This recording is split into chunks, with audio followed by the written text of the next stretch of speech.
Soy Alfredo Envid y soy el coordinador de una asociación que se llama Asociación de Medicinas Complementarias. Entre otras cosas, hacemos una revista desde mediados de los años 80. A principios de los 90, recibí un artículo que me mandó un enfermo suizo, firmado por el doctor Peter Duesberg. Y me quedé muy sorprendido, porque Duesberg decía sobre el SIDA todo lo contrario de lo que nos habían enseñado. Lo leí varias veces, lo traduje y lo publicamos en nuestra revista. Después de eso, tomé contacto con él, en California. Duesberg era profesor de biología molecular en la Universidad de Berkeley. Había sido el primero en hacer el mapa genético de un retrovirus y estaba considerado por el doctor Gallo como el mejor retrovirólogo de su generación. Es decir, que no era ningún bocazas. Tenía un currículum impresionante y había sido candidato incluso al premio Nobel. Fue él, entre otras cosas, el que descubrió los genes del cáncer. Tenía una beca que solamente veintitantos científicos tenían en Estados Unidos. Es decir, estaba situado dentro de los veintitantos científicos de élite más importantes de Estados Unidos. Duesberg me explicó que había muchos otros y me dio los contactos. Había un grupo que se llamaba Rethinking AIDS, que se acababa de formar en ese momento, que agrupaba decenas de científicos del más alto nivel de la ciencia oficial, de la ciencia más ortodoxa, que decían que todo lo que se había dicho sobre el SIDA era falso. Así que me lo tomé en serio, no se trataba ya solamente de un artículo, sino que hicimos un monográfico entero de 400 páginas y organizamos un congreso en Barcelona.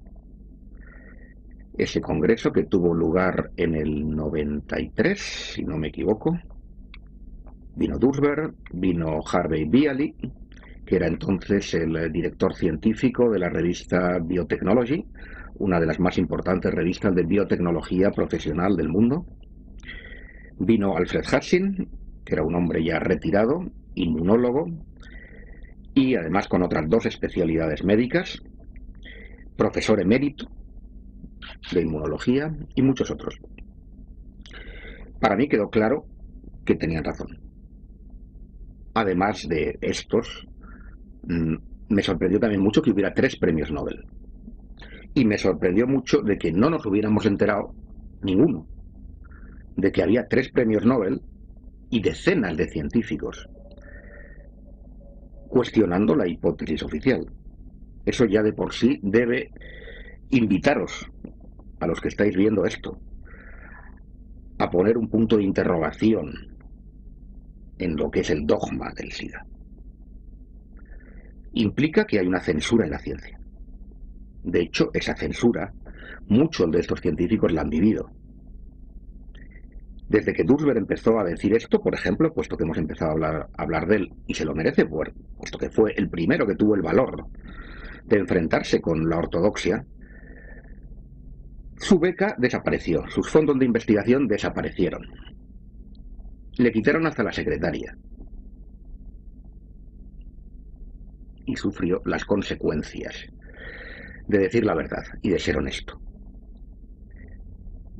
Como anécdota, un colaborador suyo, Stroman, que era otro biólogo molecular muy prestigioso en la Universidad de Berkeley, cuando se jubiló en los años 90, dijo: señores, dijo y lo escribió, Duesberg y todos los que dicen que el virus del SIDA no causa el SIDA tienen razón, pero he esperado a jubilarme para que no me pase lo mismo que a él. Y añadió: muchos de nosotros, refiriéndose al resto de los biólogos de primera línea, pensamos lo mismo. Muchos lo piensan, pero no lo van a decir. Por lo menos hasta que se jubilen. Así que esperamos que a medida que se vayan jubilando, tengamos una epidemia de disidentes.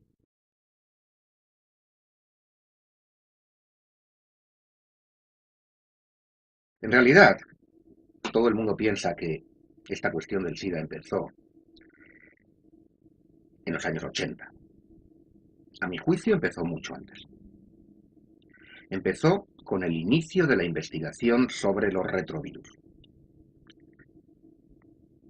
El llamado virus del SIDA es un retrovirus, una familia especial de virus.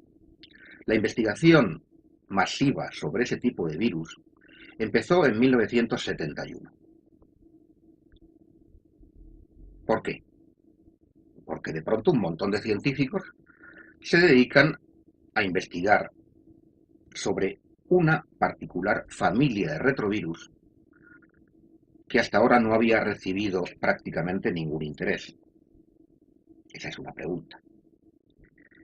La respuesta para mí está clara, y para cualquiera que tenga sentido común, porque hay dinero de por medio, porque alguien paga esas investigaciones. ¿Y quién las paga? Pues muy sencillo. En 1971, la situación en Estados Unidos era que estaban perdiendo la guerra de Vietnam. Nixon lanzó una campaña para vencer al cáncer, porque el cáncer estaba aumentando y la gente tenía miedo. Naturalmente, consiguió los fondos. Así que los fondos fueron a su campaña para vencer al cáncer. Bueno, hasta aquí todo parece muy bien. Pero cuando se ve la letra pequeña, resulta que todo el dinero iba a ir para demostrar que un retrovirus causaba el cáncer. Es decir, para culpar a los virus o alguna familia de virus del aumento del cáncer y de la responsabilidad del cáncer. Esto es incuestionable, son hechos históricos de la investigación científica. ¿Por qué se escogió los retrovirus? ¿Por qué no otros? Ese es un punto clave. Los retrovirus no matan a las células que infectan. Para que un virus cause el cáncer, la primera condición es que no mate a la célula. Si un virus se mete en una célula y la mata, ya no hay cáncer. Por lo tanto, por ese motivo se escogieron a los retrovirus. ¿Y qué sentido tenía dedicar todo el dinero a esto? Pregúntenselo. Tenía un sentido muy sencillo. Las investigaciones que apuntaban como origen del aumento del cáncer al aumento de la contaminación radiactiva y al aumento de la contaminación química eran cada vez más evidentes y, por supuesto, más incómodas para la industria. Así que había que desviar la atención. ¿Cuál es la forma de desviar la atención? Si investigas en que el cáncer es causado por la radioactividad o por la contaminación química, no vas a tener ni un dólar. Si investigas sobre los retrovirus, que es lo que nosotros queremos, tienes todo el dinero del mundo. Es perfecto. Desgraciadamente la ciencia funciona así, desde hace ya muchos años. Así que hubo un parón total en la investigación de los orígenes medioambientales del cáncer. Y decenas y centenares de científicos se dedicaron a gastarse el dinero, ese maná financiero que se les daba, para demostrar que el cáncer era causado por un virus. Estábamos en 1971, llegamos a 1980 y empiezan a aparecer en los años 80 los primeros casos que se etiquetan de SIDA. ¿Se había descubierto la causa del cáncer? ¿Se había descubierto que un virus fuera la causa del cáncer? No. ¿Se había curado el cáncer? No. Todo el programa, todo ese dinero, había sido tirado a la basura, desde el punto de vista de los pacientes. Desde luego, desde el punto de vista de los intereses industriales, no. Aparecen los primeros casos, que son todos enfermedades antiguas, sarcomas de Kaposi, neumonías, por neumocistis. Y los Centros de Control de Enfermedades de Atlanta se frotan las manos. Y toda la investigación y todo el complejo industrial que se había dedicado a la investigación de los retrovirus como posibles causas del cáncer se reconvierte al SIDA.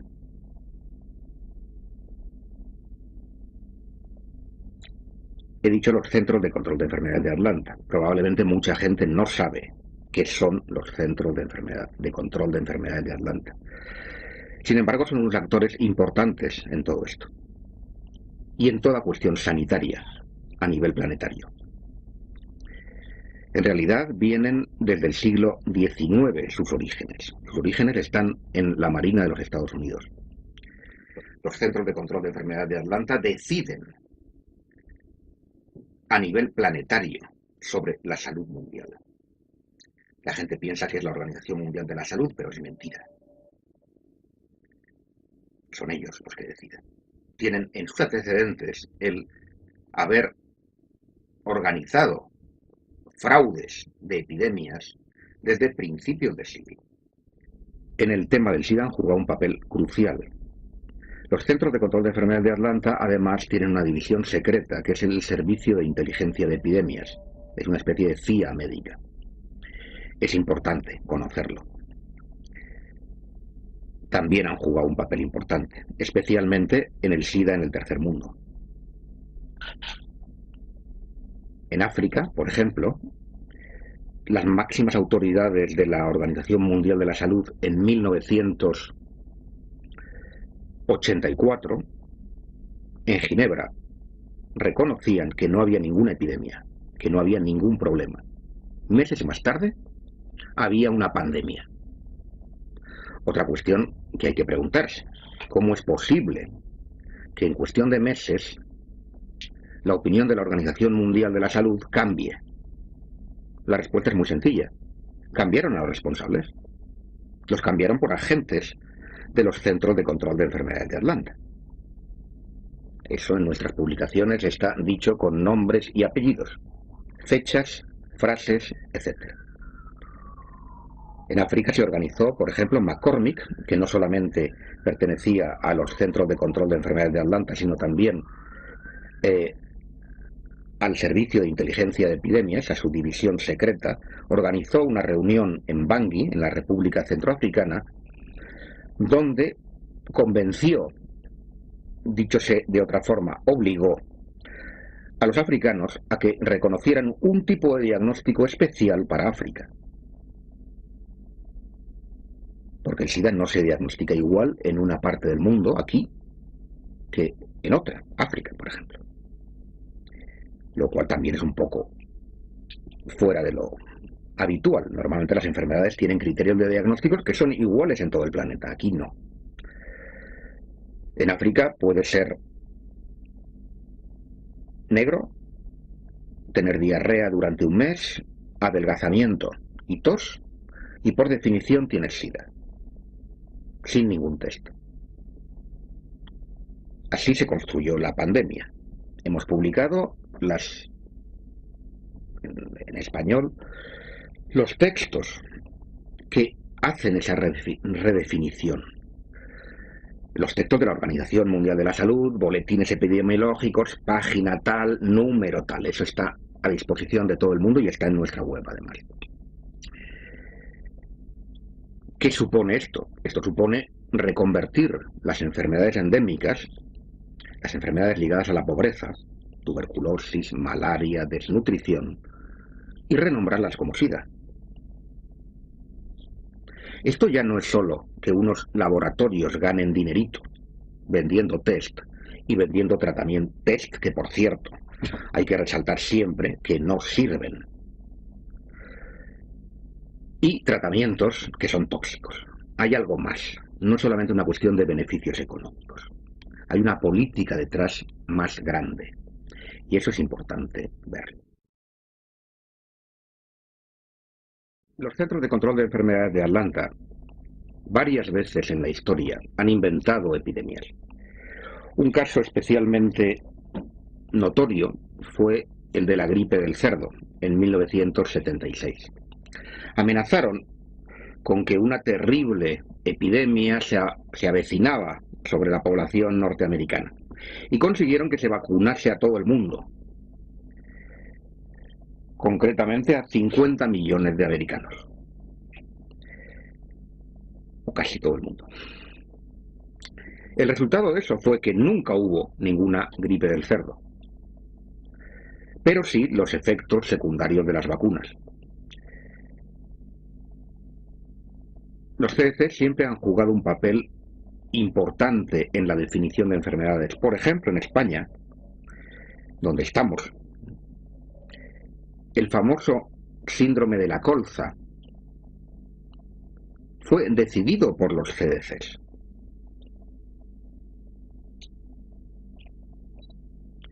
En realidad no era el aceite, era un pesticida de la multinacional Bayer, el que había provocado la catástrofe, con miles de muertos y decenas de miles de enfermos crónicos de por vida.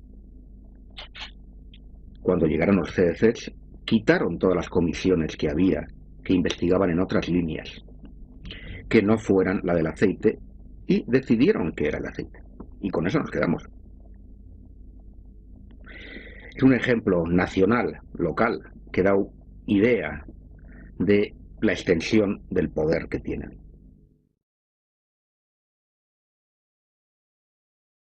A propósito de África, probablemente hayáis oído hablar de que el presidente de Sudáfrica se negó a comprar AZT.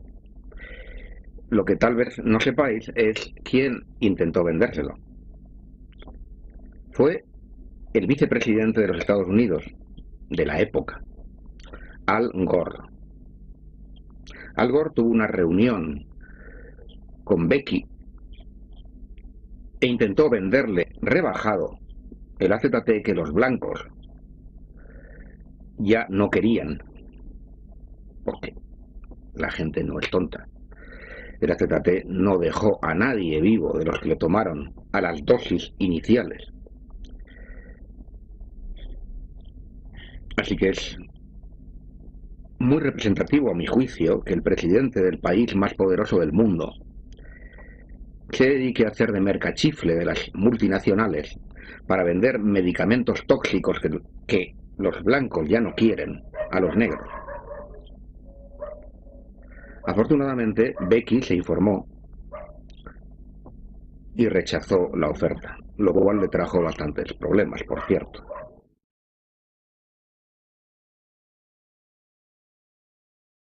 SIDA quiere decir síndrome de inmunodeficiencia adquirido.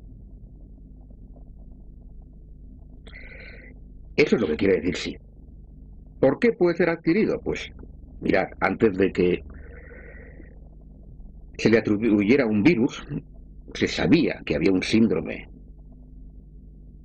de inmunodeficiencia nutricional adquirido. Era el SINA,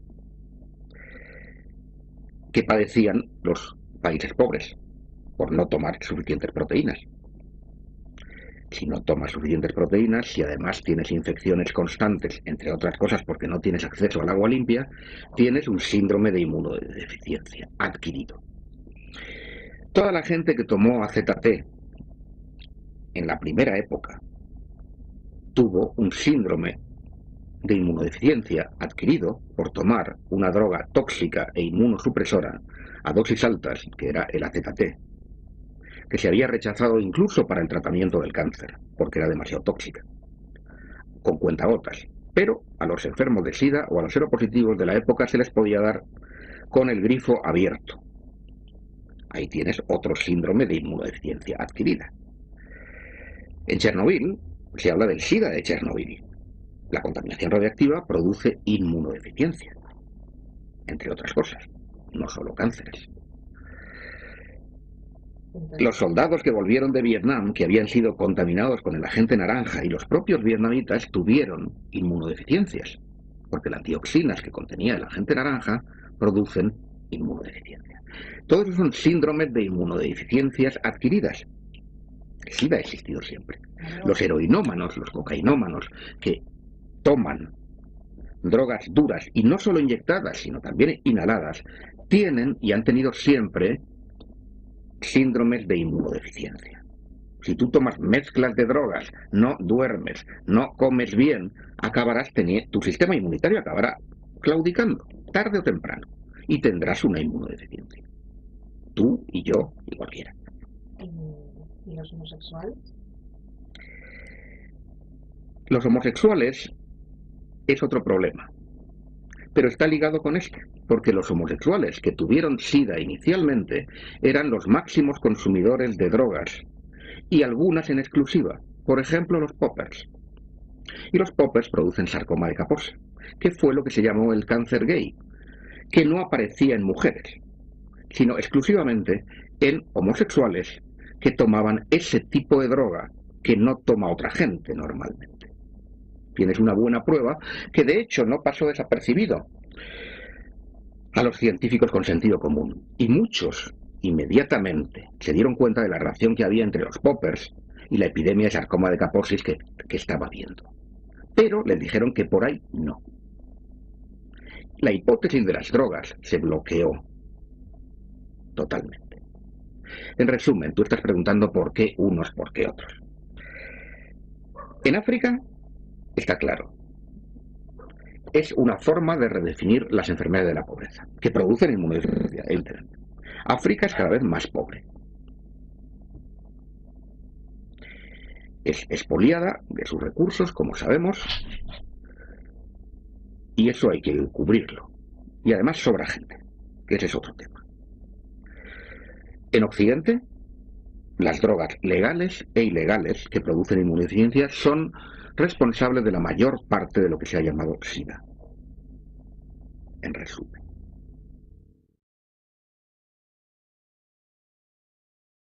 La medicación ha ido evolucionando. Los primeros medicamentos, el primer medicamento fue el AZT.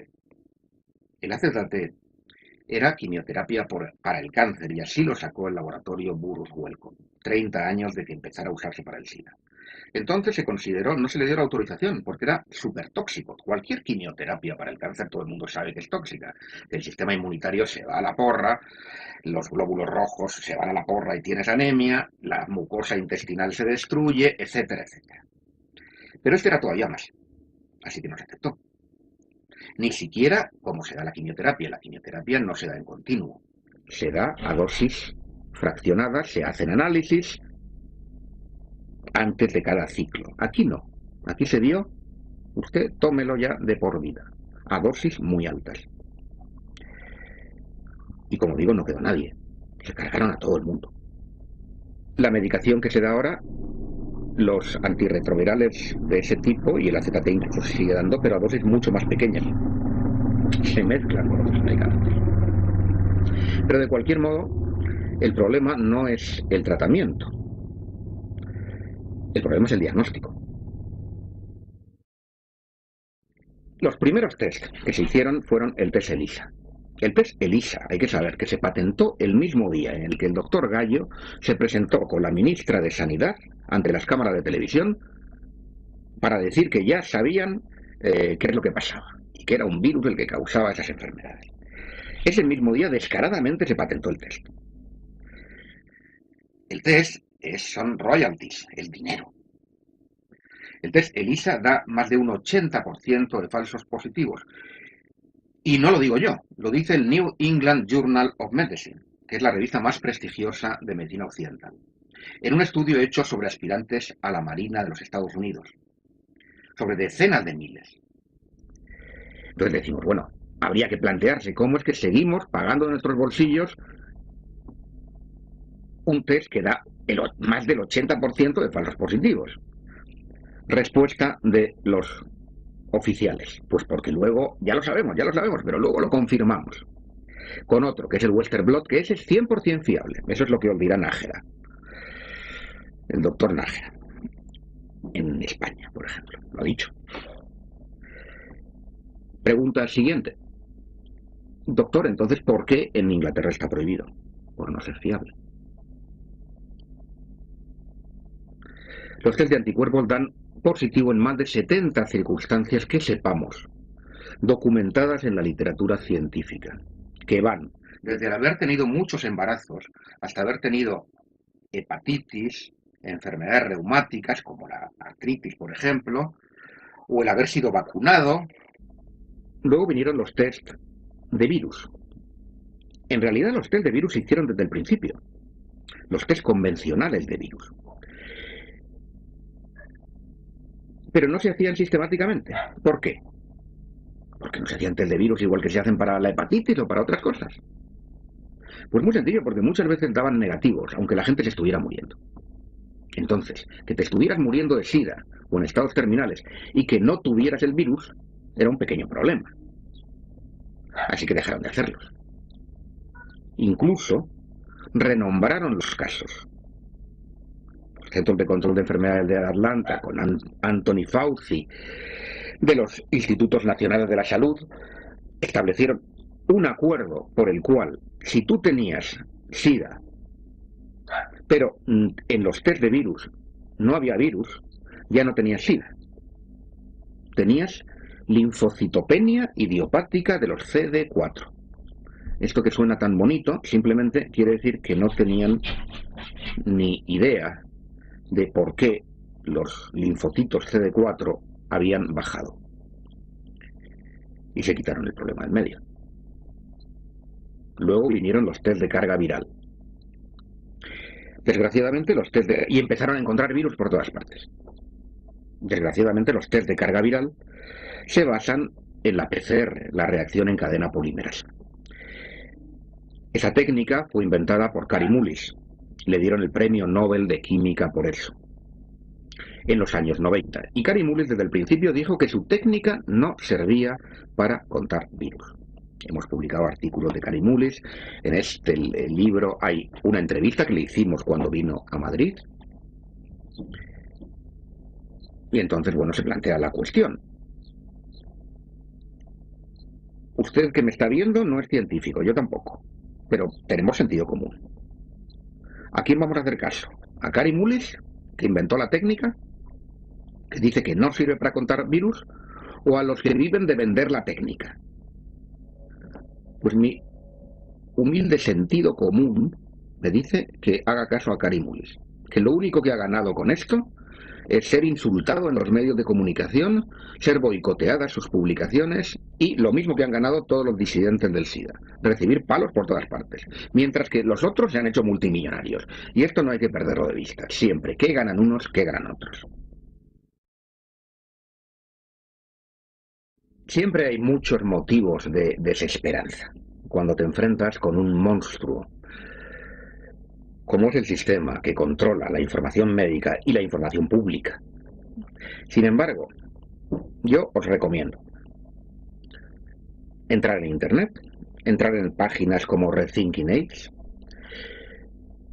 Os podéis pasar meses leyendo lo que hay en Rethinking AIDS, años, conociendo las opiniones de todos estos científicos de los que hablábamos. Esa página se actualiza regularmente. Os dará otra visión de las noticias que no vais a encontrar en la televisión, que por cierto es mejor apagarla. De por vida. Y haceros vuestros propios canales de noticias. Buscar quién documenta lo que dice y haceros vuestros propios canales. Esa es una página. Ahí tenéis las de otras asociaciones, por ejemplo, la de mi amigo, el catedrático de inmunología, Roberto Giraldo, que lo trajimos, le invitamos a venir y vino en el año 2002 para una contraconferencia que organizamos cuando se hizo la conferencia oficial del SIDA en Barcelona. De esa página, de la página de Roberto Giraldo, que tiene muchos artículos en español, podéis saltar a un montón de páginas en español. Realmente el volumen de información disidente disponible es creciente. Aunque aparentemente no se vea. Evidentemente la censura en los medios de comunicación es férrea. Hay temas que no se pueden tocar. Esto no se puede tocar. No se puede tocar, mucho peor que esto, el tema de la contaminación radiactiva de las nuevas guerras. Y lo hacen muy bien. Lo hacen muy bien, pero gracias a Internet y gracias a un trabajo que muchos disidentes están llevando a cabo, mucho más inmediato, de hablar con sus amigos, de organizar cosas en los barrios o pequeñas conferencias en asociaciones, se va difundiendo. Además tenemos una ventaja, y es que nosotros no tenemos nada que perder sobre ellos. Mi opinión es que cualquiera que proponga una curación del SIDA es un farsante. Y los farsantes los hay en la medicina oficial y en la medicina alternativa, desgraciadamente. Lo más importante en el tema del SIDA es anular el vudú, ayudar a que la gente pierda el miedo. Es la información. El mejor tratamiento inmunoestimulante, que los hay, va a fracasar si la persona sigue pensando que la hipótesis oficial es la única. Desgraciadamente, muchos terapeutas alternativos no cuestionan la hipótesis oficial y se limitan a dar algo que tendrá su efecto, más o menos según lo que den. Es evidente que los antioxidantes ayudan, es evidente que hay plantas que estimulan el sistema inmunitario, es evidente que la acupuntura estimula el sistema inmunitario, etcétera, etcétera. Las alternativas son múltiples y simplemente la relajación estimula el sistema inmunitario. Pero si no tienen el valor de hacer lo que deben hacer, desde mi punto de vista, van a fracasar. Lo que tienen que hacer es ayudar a que la persona tenga otra información. Eso me parece el punto fundamental de cualquier terapéutica. Mi opinión es que ni siquiera hay que analizar el motivo. Lo hacemos habitualmente, de por qué una persona va a ser positivo, porque cuando decimos que hay 70 circunstancias conocidas, publicadas, una lista famosa con referencias bibliográficas, la mayor parte de ellas no todas, de la literatura más oficial, eso no quiere decir que sean todas las situaciones. Hombre, yo siempre pregunto, por ejemplo, si has tenido una hepatitis, si has tenido alguna enfermedad autoinmune, etcétera. Pero esa lista no es todo. Probablemente hay muchas más cosas que no sabemos.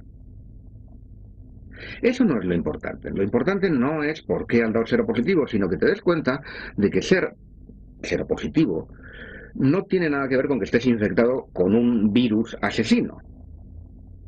Y mucho más con que estés condenado a muerte.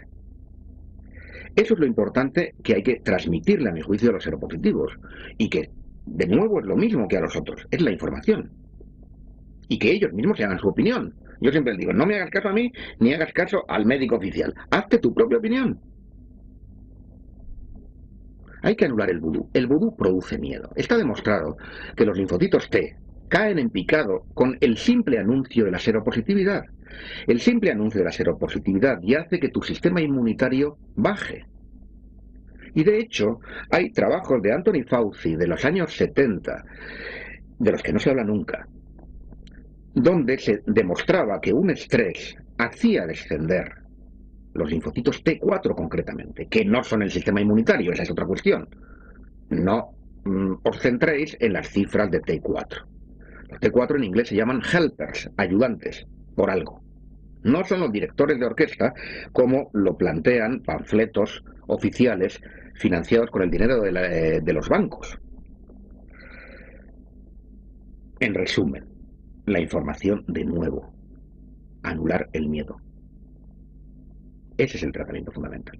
Yo hay mucha gente que es seropositiva que no la trato.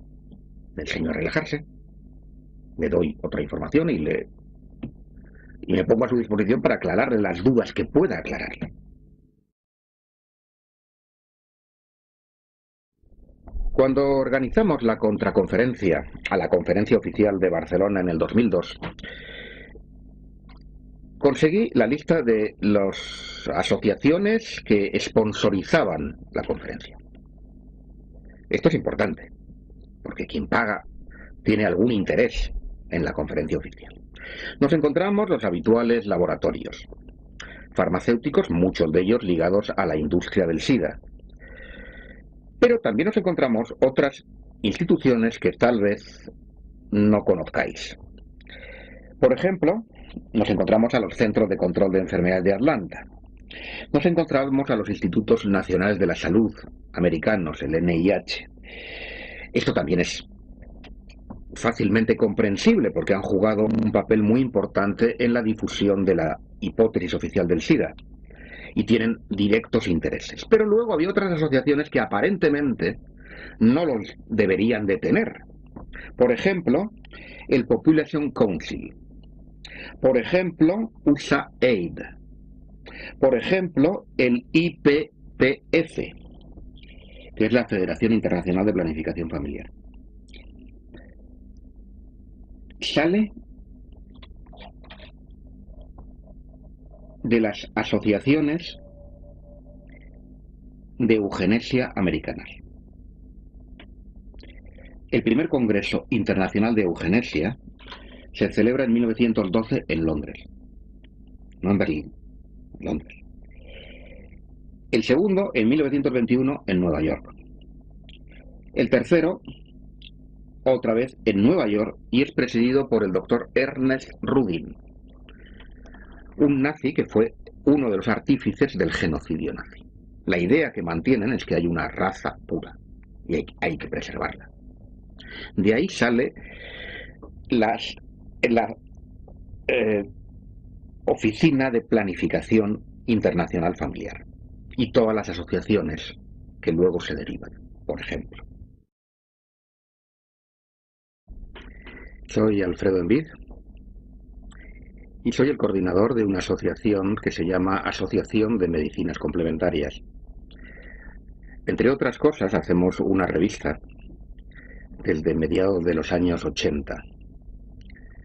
A principios de los 90, recibí un artículo que me mandó un enfermo suizo, firmado por el doctor Peter Duesberg. Y me quedé muy sorprendido, porque Duesberg decía sobre el SIDA todo lo contrario de lo que nos habían enseñado. Lo leí varias veces, lo traduje y lo publicamos en nuestra revista. Después de eso, tomé contacto con él, en California.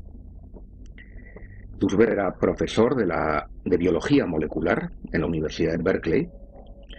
Había sido el primero en hacer el mapa genético de un retrovirus y estaba considerado por el doctor Gall. Dicen que el virus del SIDA no causa el SIDA, tienen razón, pero he esperado a jubilarme para que no me pase lo mismo que a él. Y añadió, muchos de nosotros, refiriéndose al resto de los biólogos de primera línea, pensamos lo mismo. Muchos lo piensan, pero no lo van a decir. Por lo menos hasta que se jubilen. Así que esperamos que a medida que se vayan jubilando, tengamos una epidemia de disidentes.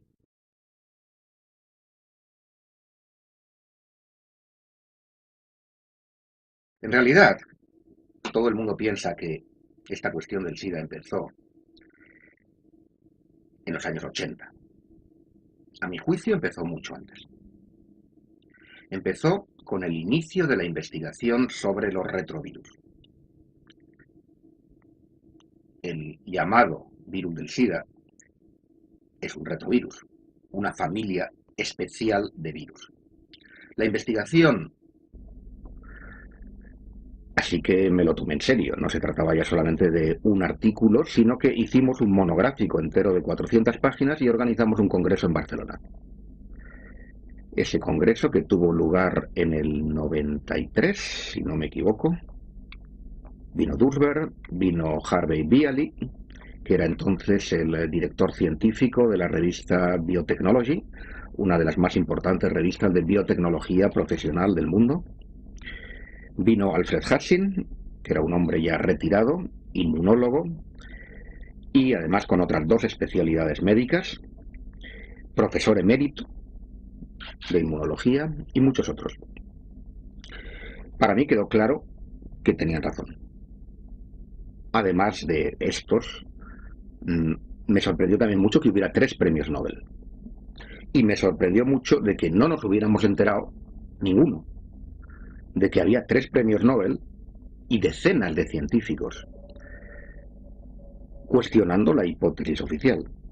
Eso ya de por sí debe invitaros, a los que estáis viendo esto, a poner un punto de interrogación en lo que es el dogma del SIDA.